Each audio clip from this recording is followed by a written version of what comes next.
পূৰ্বৰ লেখীয়াকৈ আমি এতিয়াও কওঁ যে অসম বা ভাৰতবৰ্ষত গৰু হত্যা, গৰু মাংস খোৱা, গৰুক কিনা বেচা কৰা বন্ধ কৰিব লাগে। কিয়নো গৰুক আমাৰ হিন্দু সনাতনী ভাইসকলে তেওঁলোকে মাতা বুলি জ্ঞান কৰে আৰু সেইকাৰণে আমি ক'ব বিচাৰিছোঁ যে গৰুক ৰাষ্ট্ৰীয় মাতা হিচাপে ঘোষণা কৰিব লাগে বা ৰাষ্ট্ৰীয় পশু হিচাপে ঘোষণা কৰিব লাগে।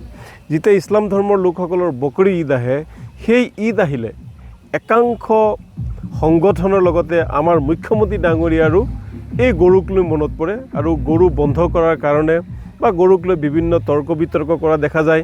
আমি দেখিবলৈ পাইছোঁ বিভিন্ন ঠাইত দুই এজন হিন্দু লোকে গৰু মাংস মন্দিৰত পেলাই গৰুৰ মুছলমানক বদনাম কৰাৰ কাৰণে তেওঁলোকে চেষ্টা কৰি থাকে।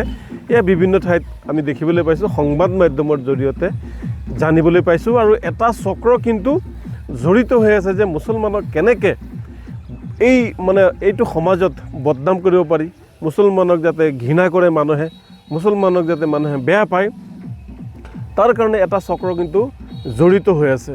গতিকে এনেকুৱা কৰ্ম বন্ধ কৰিব লাগে।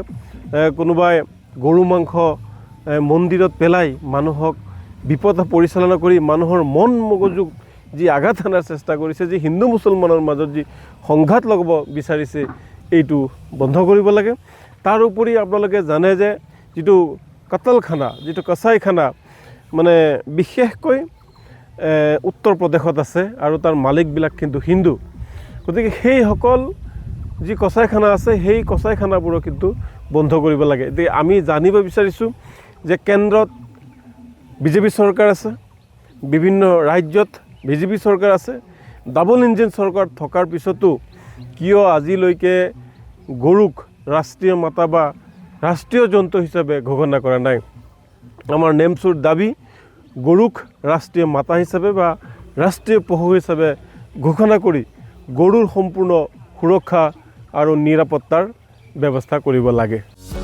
যিকোনো খবৰৰ বাবে যোগাযোগ কৰক আমাৰ এই নম্বৰত 9181 307 221।